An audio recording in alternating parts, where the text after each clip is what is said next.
Hey, welcome back. It's a very special Wednesday edition of Liquid Lunch on Newsmax TV. I'm John Tobacco. We're coming to you live today as we do every day, noon to 2 Eastern, from the Newsmax headquarters, high atop Midtown Manhattan, downtown today at the New York Stock Exchange. Markets are a little tumultuous, but nothing crazy. Down just a bit, and holding that 27,000 support line for you Trader Nation who follow me and text me and all that good stuff. You're in good shape. Stay put. We're going to fix this China stuff. I think it's already in the bag, actually, and Trump's just waiting for the moment to drop the mic on them. And Bitcoin is also doing fairly well today, down just a bit, but still well above 10,000. And joining us today is a very special guest. He's just in from Kansas. It's the former Kansas Secretary of State, Kris Kobach. And Kris, I want to thank you first for coming to Liquid Lunch. And my pleasure. Joining Frankie and I. And you're a candidate now in Kansas for the U.S. Senate. Yes. And, we have over in the House of Representatives, we have Republicans running for the exits left and right. We've had people on the show like Jeff Webb, who runs the New American Populist. Their effort is a grassroots effort to take back those 31 seats in the House.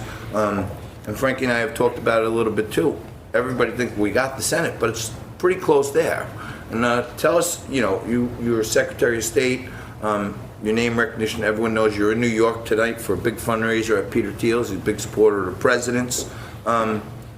What motivated you to throw your hat in the ring and take incoming from the left to be part of the U.S. Senate? Well, taking incoming from the left is nothing new to me, so that wasn't really a deterrent. I was Secretary of State, and we were the first state to combine photo ID with proof of citizenship when you register at elections. And then I headed up Trump's voter fraud commission, presidential commission. So that's nothing new. But in the Kansas Senate seat, it's one of 4 open seats in the U.S. Senate this year. Kansas is reliably red when it comes to Senate elections. The last time we lost to a Democrat was 1932 in the Republican Party. So the question for Kansas is which Republican senator do they want to have? In answer to your question, fighting illegal immigration has been the focus of my career for the past 2 decades. And right now, I don't think the president has a fighter for him who will carry the ball in the Senate. Usually the senators are running for the exits when you start talking about immigration. So that's the number one issue. I also I was a professor of constitutional law for 15 years. And one of the things that's important is having senators who actually know the Constitution, are litigators, and can actually make sure that when we put those judicial nominees forward, we get the best possible nominees, know the questions to ask. So I think that's where I would add value, those 2 issues. I've been saying for a while that even people who were not crazy about Trump, they voted for him because they wanted to make sure that the Supreme Court was safe. Exactly. I believe that was a huge factor, that there were people that they had to swallow a little bit, but say, hey, you know what, if this guy gets in, the Supreme Court's not going to swing all the way to the left. And he delivered that, right? And he's delivered over 150 now federal judges that he's appointed to the bench. Was this one of the most critical elections in our generation? Oh, absolutely. I mean, Trump's 2 biggest accomplishments, in many people's opinion, are Gorsuch and Kavanaugh. And his nominees that he's put forward for the federal lower bench, the appellate court and the district courts, phenomenal. Now, that's a lot better than most Republican presidents. George W. Bush had a lot of bad choices. People he put on the bench that were farther left, more activist than Democrat nominees.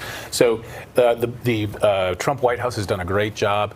But I think the Trump White House needs backups in the Senate, senators who will help do the vetting and help make sure that only the best judges get on the bench. If we have Trump for 4 more years, things will be very good for Americans who are investing their money, for Americans who want to see their rights protected, whether those are Second Amendment rights or First Amendment rights.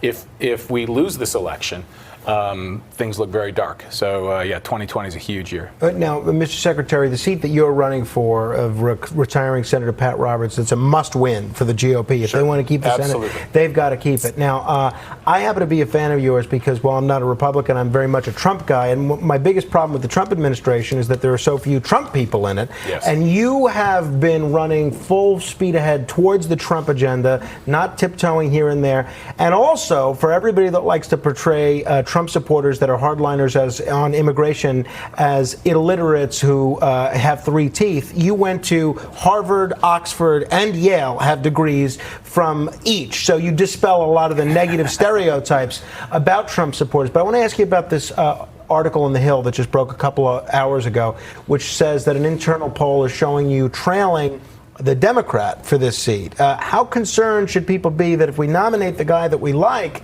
Kris Kobach, that maybe we're making the Democrats win the seat? Not concerned. So the poll was actually leaked today or yesterday for today to sort of pound on today's news where we're having this big fundraiser with Peter Thiel.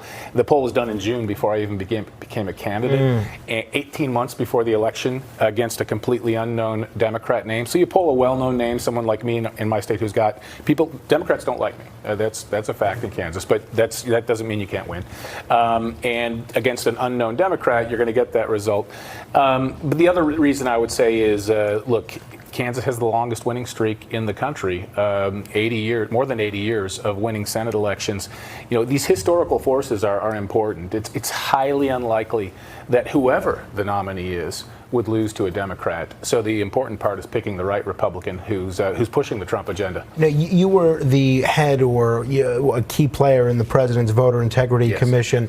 It was reported in a lot of the mainstream press that that commission really didn't find pervasive voter fraud. Since you're here, set the record straight. What did the commission find with respect to voter fraud? I'm glad you asked that question because that is one of the best examples that I have personally been involved with of fake news in the media. You Google, Kobach Presidential Election Integrity Commission, and you'll get all these stories that the left has put out there, pure propaganda, saying the Voter Fraud Commission was shut down because they couldn't find any voter fraud. False. The commission was shut down because there were 13 lawsuits filed against it by the ACLU and their fellow travelers. I'm not aware of any presidential commission in the history of presidential commissions, which goes back to this act from the 1970s, that has had that many lawsuits filed.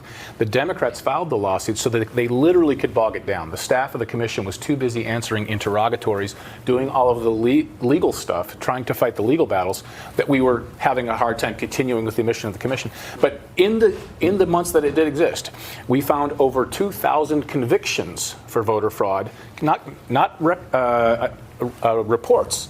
Convictions. In the last year? In the last 18 years. Wow, 18. And we found also, just in looking at about 21 states, we found tens of thousands of cases of double voting. And the next point we were going to go to was looking at aliens on the voter rolls. And I have a lot of firsthand information from the state of Kansas because we were fighting and continue to fight against the ACLU to defend our proof of citizenship law. In a state like Kansas, you've got thousands of aliens on the voter rolls. In a bigger state like California with a larger non-U.S. citizen population, you're talking about hundreds of thousands, perhaps in excess of 1 million aliens on the voter rolls. And when you have elections being decided by, let's take the example of the Cruz versus Robert Francis O'Rourke election. Yeah. That one was 230,000 votes margin. When you're talking about hundreds of thousands of non-citizens on the rolls, you can swing an election. Well, we're in a country where 537 people decided a presidential election not long ago. Well, Secretary Kobach, I want to thank you for joining us. I took your advice and I Googled Kobach Election Integrity Commission. And like everything else the fake news does, they team up with their partners at all these social media companies and they load it up. The first 5 or 6 stories, CNN, New York Times, Washington Post, they all say that your Integrity Commission found nothing, no evidence of voter fraud. This is what the headlines are saying. And here you sit before us telling us you found thousands of people and that was convicted. Published. What we found this was is published. all public information. Yeah.